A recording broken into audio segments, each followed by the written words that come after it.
दोस्तों, हिंदुस्तान को अंग्रेजों से आजादी तो मिल गई, लेकिन जातिवाद से, गरीबी से अब तक कई ऐसी रियासतें हैं जो आजाद नहीं हुई। और बड़े अफसोस की बात है कि रायचूर जैसा शहर जहां गंगा जमुना तहजीब की बात होती है, ऐसे जगह पर किसी की जात देखकर मारना क्या अब आम हो रहा है? जी हाँ दोस्तों, आज हम बात करेंगे 20 साला नौजवान दशवंत की, जो जाति का शिकार हुआ, जिसकी मौत ने पूरे शहर को हिला कर रख दिया। और हैरानी इस बात की है कि दशवंत की मौत के पीछे उस शख्स का नाम आया है जो जेडीएस पार्टी का सिटी प्रेसिडेंट है।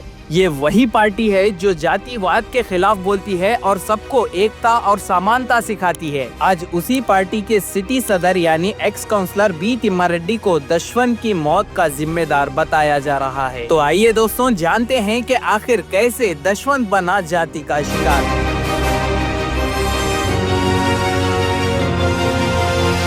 दोस्तों, ये पूरी वारदात दशवंत की मां ने रायचूर के एसपी को लिखे एक कंप्लेंट लेटर में बताई है। तो दोस्तों, हुआ यूं कि रायचूर में एक इलाका है जिसका नाम हरिजनवाड़ा है। यहाँ पर एक परिवार रहता है जिसमें कूली का काम करने वाली माँ गोविंदम्मा, बाप तिम्मारेड्डी और उनके 4 बच्चे, जिनमें कलावती, पुष्पावती, राघवेंद्र और 20 साल का दशवंत रहा करते थे। ये बात है पिछले महीने की 27 सितंबर 2025 के शाम की, जब माँ गोविंदम्मा अपने कूली का काम करके घर को लौट आई। तब गोविंदम्मा का बड़ा बेटा राघवेंद्र ने गोविंदम्मा को बताया कि छोटा बेटा दशवंत, जो दोपहर में मेरी बाइक लेकर बाहर घूमने के लिए गया था, वो अब तक घर को नहीं लौटा। ये सुनकर माँ गोविंदम्मा ने अपने बड़े बेटे राघवेंद्र को कहा कि कहीं पर नहीं, यहीं कहीं घूमने गया होगा, लौट आएगा। ये बात सुनकर बड़ा बेटा राघवेंद्र, माँ बाप सभी लोग अपने अपने कामों में मसरूफ हो गए। देखते देखते वक्त बीता और शाम के 7 बज गए। शाम 7 बजे दशवंत के घर उसका दोस्त नरसिम्हलू दौड़ते दौड़ते आया और उसने दशवंत की मां यानी गोविंदम्मा को पूरी दास्तान बताई। उसने कहा कि दोपहर के वक्त जब मैं, दशवंत और मेरा एक दोस्त एलबीएस नगर के करीब वाक़िया एक्स काउंसलर बी तिम्मारेड्डी के कंपाउंड के बाहर पब्लिक प्लेस में बातें कर रहे थे कि इतने में ही बी तिम्मारेड्डी और बेटा संतोष रेड्डी, अखिल रेड्डी, सद्दाम मैकेनिक, तरुण रेड्डी और कृष्णा हमारे पास आए और उन्होंने दशवंत को कन्नड़ा में गाली दी। गाली देकर उन्होंने दशवंत को कहा कि तेरी इतनी हिम्मत कि तू हमारे कंपाउंड के सामने खड़ा है। मैं यहाँ का एक्स काउंसलर हूँ और मेरी बीवी मौजूदा कॉर्पोरेटर है और ये पूरा इलाका मेरा है। ये कहते कहते जोर जोर से दशवंत को सभी मिलकर मारने लगे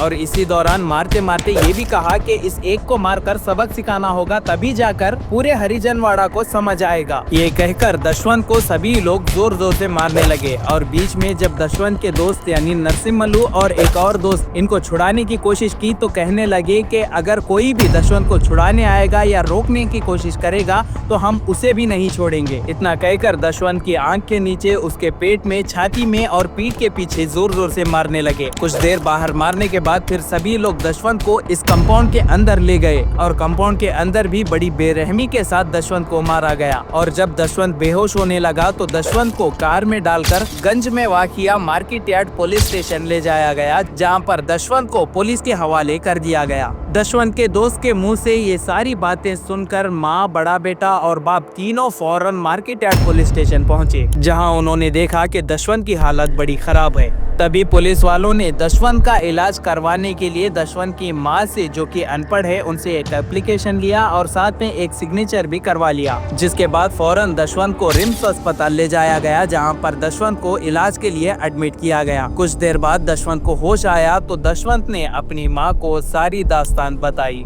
दशवंत ने अपनी अधमरी आवाज में अपनी मां को सारी दास्तान बताते हुए कहा कि जब मुझे ये लोग पुलिस के हवाले कर गए तब पुलिस ने मुझे बूटों से मारा और धमकाया। तेरी इतनी हिम्मत हुई कि तू बी तिम्मारेड्डी के कंपाउंड के सामने खड़ा होगा। इस बार तो तेरी जान बच गई, अगर आगे तू फिर से ऐसे करेगा तो अंजाम बहुत बुरा होगा। इस बात को यहीं दबा दे, वरना किसी केस में तुझे फंसा कर तुझे सजा करवाएंगे। ये सुनकर दशवंत की माँ का उस वक्त क्या हाल हुआ होगा, इसका अंदाजा हम सब लगा सकते हैं। बहरहाल हॉस्पिटल में दशवंत की तबीयत तेजी से बिगड़ने लगी और अगले दिन यानी 28 सितंबर 2025 की दोपहर 12 बजे दशवंत अपने दर्द को बर्दाश्त ना कर सका और ठीक 12:03 को दशवंत की सांसें थम गई।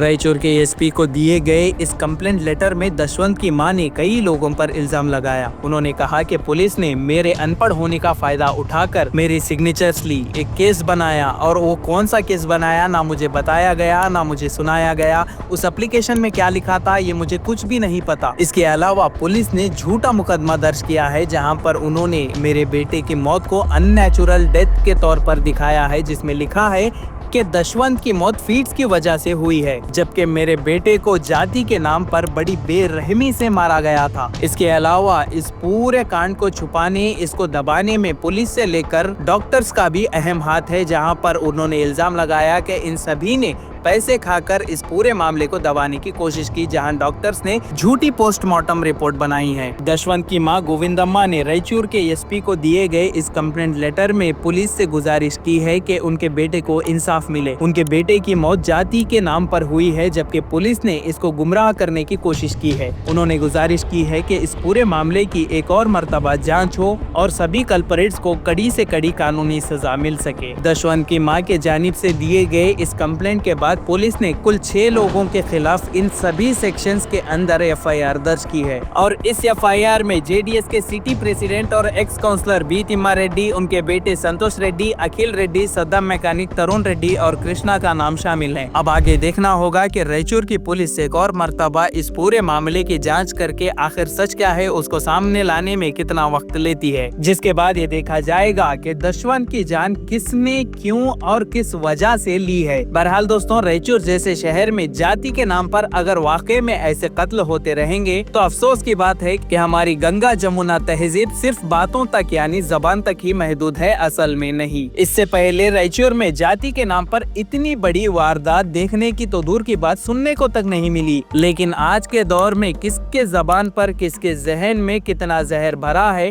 ये कोई नहीं जानता। बहरहाल दोस्तों, इस पूरे मामले को लेकर अपनी कीमती राय कमेंट सेक्शन में जरूर देते जाइए। अगर आपको हमारी ये रिपोर्ट अच्छी लगी तो इस वीडियो को लाइक करिए और ऐसे ही अपडेट्स आगे भी जानने के लिए हमारे साथ जुड़िए। इस चैनल को सब्सक्राइब करके नोटिफिकेशन बेल को ऑन करिए, आने वाली सारी वीडियो की अपडेट्स आपको मिलते रहेंगी।